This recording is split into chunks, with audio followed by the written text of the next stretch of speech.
kind of like, honey, come here.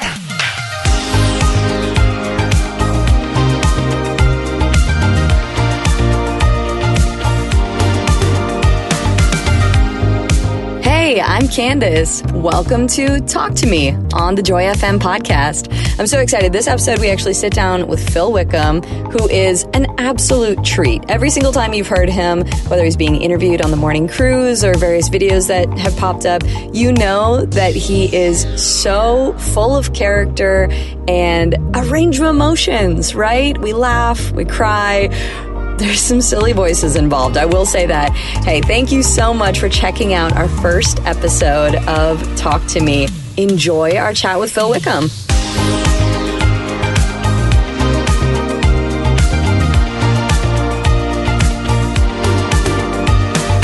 All right, we're here with Phil Wickham. Thank you so much for coming and taking the time to chat with me. Thank you so much for letting me be on. This is amazing. It's always so much fun. So, you have kids. I do. There's like a whole cluster of them. I have 4 of them, yes. And so, in the kid world, we know that kids are accident prone, maybe messy. Have you had a situation in your family where you say, this is why we can't have nice things? Yes. What was it? Or the biggest, or whatever comes to mind. Well, like every day. In a way, it's like, oh my, you guys, like the walls are not a coloring book, you know, or like y'all, like, why are you just, I mean, every day it's like this, there's like, I'm just probably before I left, it's like they had like these slime. It's like, you guys, like the slime leaves marks on the ceiling. If you're going to throw it on the ceiling, like I have to clean it. Like y'all, I mean, I guess it's not a big deal, but it feels like every day there's something. It's like, y'all, like, I like to eat on the table and like, and you're like smearing the grossest thing on it right now. Like, can we do this outside, you know? But that's, and a part of it, again, if you have the right perspective, it becomes kind of joyful and comedic. But if you have the wrong perspective, then you get like kind of annoyed and impatient. It's just like, you're going to walk in seeing things where they're at and their world and they're exploring, or you're going to walk in being like, this is my world and you're just guessing it. Like, you need to do it my way. So it changes it. Not just makes me like a more patient person, but makes me just see it from their place and enjoy it so much more, you know? Oh my word. And I bet as a songwriter, it is a little bit easier or maybe more of a practice for you because you might try to be seeing things from different people's worldview while you're writing songs. And so it's kind of the give and take. Yeah, it's amazing. It's like, you just got to know. I mean, so my kids I've got 3 girls and a boy, and in a few months from right now, they'll be 7, 9, 11, 13. So we're right in kind of a sweet spot where we're like we just went to Disney in Anaheim the other week, and I had this moment because we didn't have a stroller, we didn't have to bring any snacks into the park, and no one really whined.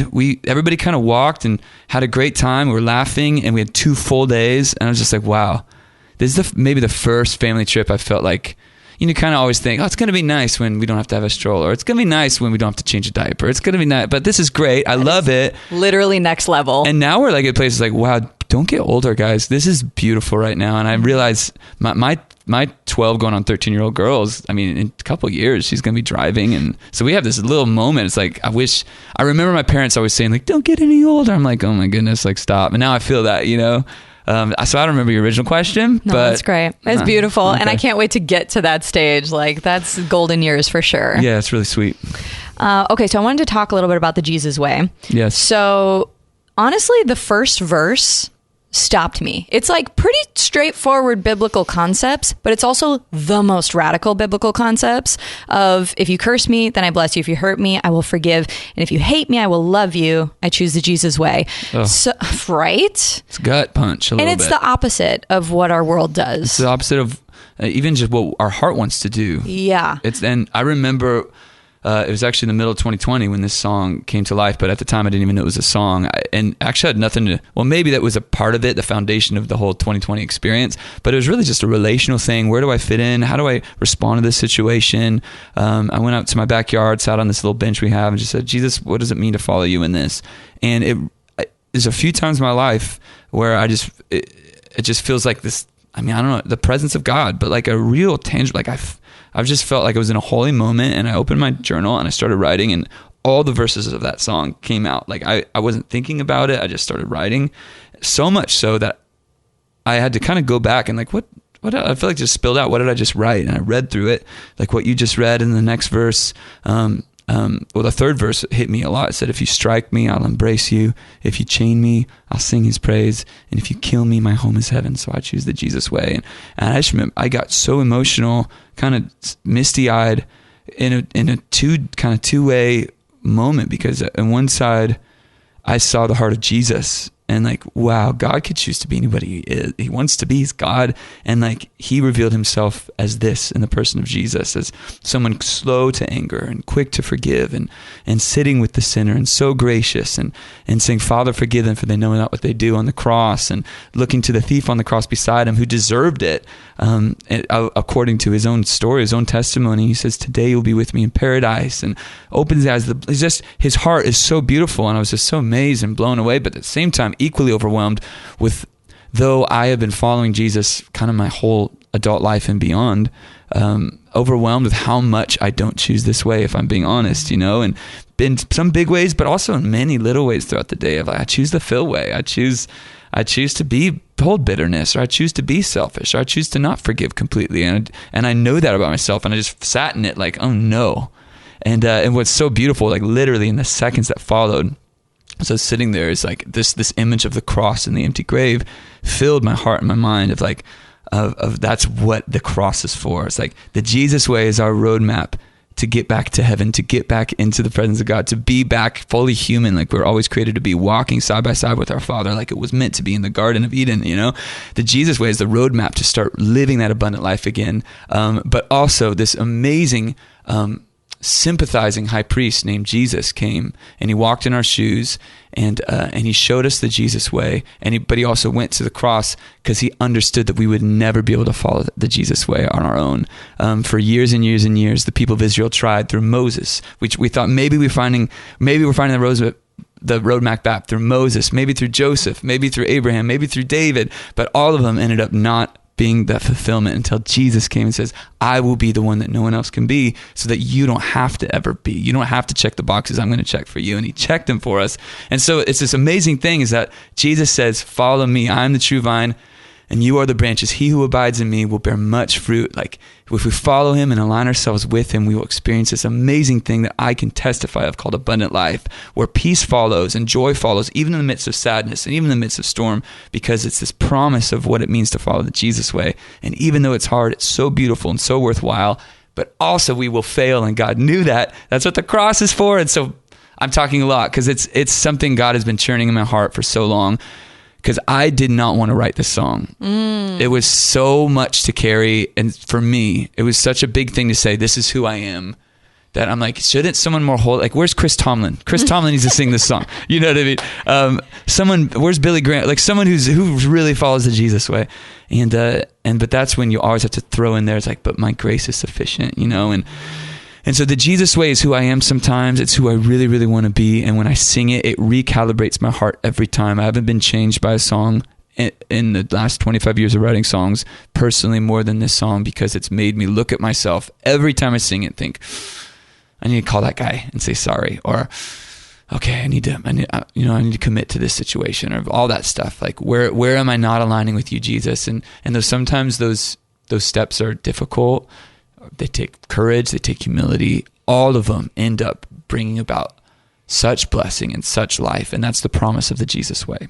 Absolutely. You see it immediately. And God puts it on your heart, and that's helpful as well. But yeah, I felt the exact same way. I mean, it was like goosebumps, like immediate self-evaluation of the Jesus way. We were wondering about, okay, what song should go, we're going to send our friends at radio, and the Jesus way, I was like, man, it's kind of weighty, and it's not just a song about joy or life, which I love those. There's joy in the house of the Lord. I love singing that. This is a song that if you listen, you got to take stock. And so we kind of thought about, is this the right one? But I just imagined, man, if there's a person out there that this causes them to turn from depression to life, from darkness to light, turns their hearts to Jesus, if it causes a family to reconcile, or someone in their heart to drop some bondage of bitterness and say, I forgive. If it does those things, when I think of the potential of that in a moment, and when they're listening to it on the radio, it blessed me so much, and it filled me with so much just excitement and encouragement that I was like, well, maybe this is the right one. So it's been already so amazing to get the feedback of this song. Oh, that's awesome. So in talking about the busyness of your life, because it seems like, especially writing, you need to give yourself space, right? You need to give yourself those quiet moments, but then you also have 4 kids and you're also touring and you live on the other side of the country where probably you do a lot of work, going from California to Nashville. How do you prioritize those things that you know are most important in your life? I mean, how do you decide what gets the yes and what gets the no? Well, I think in some ways it's really, if I think about it and I was to tell you like the right answer, what I think is the right answer, it's kind of easy. It's like, I should be, right now, I've been gone. And so tomorrow I'm going to put down my phone and I'm not going to get back to the emails. I'm not going to be humming a song under my breath when I'm at the park with my kids. I'm just going to be there. Like, that's how you do it. And so I guess, but if I'm being honest, like the question is, do I do that? And because I love my kids. I love my wife. She's my best friend. I love my family. But I also love what I do. And I'm so one-track minded. And I found this about myself over the years, is that it's challenging for me to stop, like to be unhurried. And that's another way that sometimes I don't follow the Jesus way, because I think the Jesus way is unhurried. I think the Jesus way is who's in front of me, I'm going to give them my full attention. It's who touched me in the crowd, with like the women on it's I'm going to go away to a secret place and pray to the Father all night on the top of the hill. It's when Peter says, but all these people are waiting for us, and Jesus says, no, we're going to go into this other quieter town. He gives us all these like unhurried, be still and know I'm God kind of moments. And that's currently literally in my life, the thing I have recognized I need to grow into over this last year, and the thing I'm praying into my life and trying to create new habits of what is the practice of Sabbath, which doesn't look, what does that look like in modern day? I guess it could look like you just take a day off, but I don't know if I can do that with my schedule. So what does that mean if I apply it today? All those kind of questions, because I realize, like I need to get better sometimes at getting my mind off the next song because I love it so much, or being able to put my phone down. And I'm just being honest, and maybe some people out there can relate, and join me in the prayer of like, Lord, like what's the people in front of me right now, and may my priorities align with the priorities of the kingdom of heaven every day, not just as I'm talking on a radio station and I know I'm being filmed, but like when I'm at home and I know there's a great idea, and I know someone's waiting for me to send a new verse, and Brandon Lake is like, hey, you got the new chorus yet? And I'm just like, hey, I need to know it's not the day, And so in a way, it's like, it's how do I balance it? Well, it's kind of easy to know. It's like Jesus, wife, kids, calling, all that stuff, and there's time for it all. Truly, even the business of it. But it's also being able to like, okay, I'm here now. Mm-hmm. And this is my ministry now. And I spent 4 days on the road, and now, this is a Saturday. I'm at home Saturday, Sunday, and I'm just going to be with my family and know that this is still going to be okay. And so I'm in the process of trying to get better at that. Oh, it's so huge. And I think I totally resonate with like, just choose the right thing, because deep down we do all know. I think you do. There's a lot of good things, but what's the right thing for this moment? And like, yeah, just living that out is super important. Yep. All right. It is officially time for the disco ball of fun. Disco ball of fun. I've been looking at this our whole interview. It's cute, right? And I don't know what it is. Okay. So it's a disco but ball. I found out it is the disco ball of fun. Full of questions. Okay. That, I came up, a number of us came up with. Some There's are a lot serious. Of questions. Good some job. are fun. It truly is a lot. If there's a question that you're like, what is this even? Throw it back, grab a new one. Totally fine. I'm going to try to answer whatever I get. That's my challenge to myself. Love it. And you do have this special little card over here that you can use if you want. Oh, is that reverse? It is. Yeah. It means I'm not going to answer this, but Candace, you are. So okay. If you feel like using it, go for it. Okay. Let me dig deep here. Lord, lead me in your will, Lord. Here we go. What is a bit your family has? Okay. What do we do as a family? Like, what's a thing that no one else wouldn't? Yeah, exactly. More like the funny things, y'all. Those things. I just got to do the first thing that came to mind. This is going to make me look like a dork. But, okay, so we give our dogs have voices. And they've always had these voices, and we don't know where they come from. But, like, they so much so, at first it was funny. And now someone just talks in the voice and no one laughs. We just all look at the dog as if the dog is saying it. Obviously. That kind of came from my wife has given these dogs personalities, but we know their personalities through my wife, and now we are their personality too. But it's kind of like, honey, come here. Come here, honey. Let me give you a kiss, honey. And that's what our dogs do. And when we walk in, it's like, and so, but what's funny, like literally someone will be saying that while the dog is kissing me. One of my girls will be like, honey, come here, to me. But it's my daughter talking as my dog, as if my dog is my mom. Giving me a kiss coming home from school. It's so weird, you guys. That's amazing. Welcome to the Wickham family, you guys. Oh, it's a party word. every day. That's amazing. Yeah. I love that so much. Okay. Right. I'm actually going to pick this one for you now. I don't know what it is. Okay. This is the reverse. Here we go. Yeah. I'd like to present this to you. Reverse. What's it like being a professional Christian? Oh, I'm so glad you got that one and not me. That's so rude. Because I mean, truly, we deal with that all the time. Yeah. So I want to know. Okay. All right. Okay. So by professional Christian, we do mean like somebody who, I mean, your faith is on display. Yeah. We wouldn't have these jobs unless we were saying we were Christians. Social media, the way you are at home, similar to how pastors have to, you know, I mean, people say, oh, well, they're a pastor. And it means that they're not human. And it's a little different even for them because they can kind of say they're in capital in ministry. Right. Because they're getting paid through people's offerings to the church. Exactly. We are just being professional Christian. We have ministries. Mm-hmm. Our lives are ministries, and it spills into what we do. But okay, so being a professional Christian for me has honestly been, I think that it is a good thing, and I think most people should live their life as if an audience is watching, because an audience is watching. Yes. Right? I mean, when I am out in public, people might recognize me, but if you are at school and people know you're a Christian, they're also watching. Mm-hmm. And so there's a different level of accountability that comes with being a professional Christian. And sometimes it means that people expect you to have all the answers or expect you to act a certain way. Or, I mean, there's truly been things that I'm not invited to because people are afraid of judgment. Yeah. You know? And so encompassing Christ's mission hits closer to home in a more public way because you're going, okay, how would Jesus respond in this? You know, how can I love this person even when I don't agree with them? Whoo, it helps you bite your tongue. Yeah. I will tell you that much. Also, we get the close-up view of all the confused saints out there. Okay, we get the confused saints coming out of the woodwork. That's another question in here. I'm gonna find it. Okay. Right? Now that I've answered that one, I have found this other question for you. Okay. If you looked for it. Yeah, well, I actually just allowed. It's important. Okay. What do you do when Christians are mean? To me or in general? Both.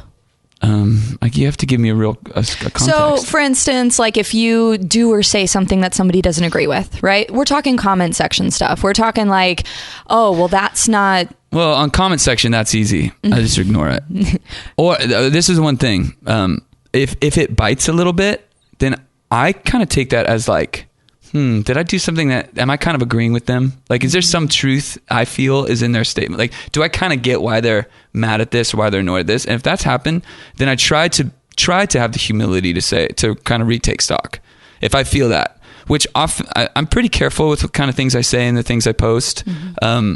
And I stand behind all of it. But if I stand behind what I did or what I said or what I posted, if I got dressed up because my neighborhood, my cul-de-sac this is something recent. This is something that happened. My cul-de-sac gets a taco truck and gets a kid's magician, this old guy. He's really sweet.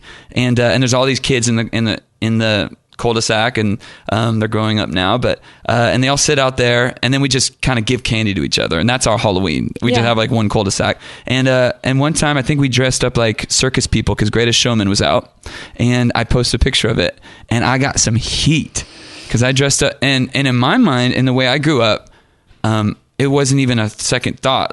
It would have been if maybe I was celebrating death or something. I don't celebrate death, right, but my kids are like a skeleton. Yeah. My kids were dressed up like a like a trapeze performer, and like my son, who was a baby at the time, had like a muscle man suit on. Is like, we're just being a part of the fun, and we're like one of the one Christian families in the area, and we're happy to be there, and they all know what I do, and it's cool. We could talk about Jesus, and but I got a lot. I mean, there's like 1,800 comments on that one, and I didn't realize until I opened up that night, because I was just like, look how cute my family is. My kids are so cute, and there's some things I'm like, okay, I get it. Some international ones where they, you know, like they have had weird, even like supernatural things. I'm like, okay, wow, that's not my context. Maybe I should have thought of that. And so my first thing was like, oh, you guys are all too legalistic, or thanks for it was just like, oh, I got to learn from this. Like, I see some people actually really have some past in this that like I would never have context for, but like, yeah, I do agree that darkness is real. Like, maybe I should think about this in the future. And so when someone's mean, if it bites, I try to think a little bit of like, man, is there something I could have done differently? Are they mean to me because they feel like they're being unloved or unthought of, or that I didn't think is something I should be? And if that's the case, Lord, reveal it to my heart. And if they're just being mean because they're full of like a Pharisee attitude, or think I should, I mean, and I stand behind what I do, it's like, it's easier to ignore those. Yeah, it's like that's your thing, yeah, you know. Love it. Well, is that a good? We're all learning. We're all growing with you, Phil. Yeah. We're gonna take stock next time someone's mean to us. So I don't post Halloween pictures anymore. Yeah, I get that. I wore a wig last year, just a wig. I had my normal clothes on, but I just had a wig on. So sorry if anybody has a problem with that. I apologize. What color wig? It was like a long 80s band wig. Hair metal. Yeah. Love it. It's actually my daughter's princess wig. That's amazing. But it looked like an 80s band. So my kids are like, you have to dress up something. I'm like, I'm kind of tired. Like, I don't want to, you know. And they're like, wear this. I was like, okay. Deal. And it actually kind of turned out. Like, look kind of like Van Halen or something. Should I grow my hair up? Yeah, I know. This is like, beautiful. You're going to match exactly. on tour? That's what they were They literally were calling me Little Brandon. That's hilarious. Phil, thank you so much for participating in my disco ball of fun. It was a lot of fun. Yeah, thanks for having me. And educational. I hope so. I was educated. Thanks so much for listening to Talk to Me on the Joy FM podcast.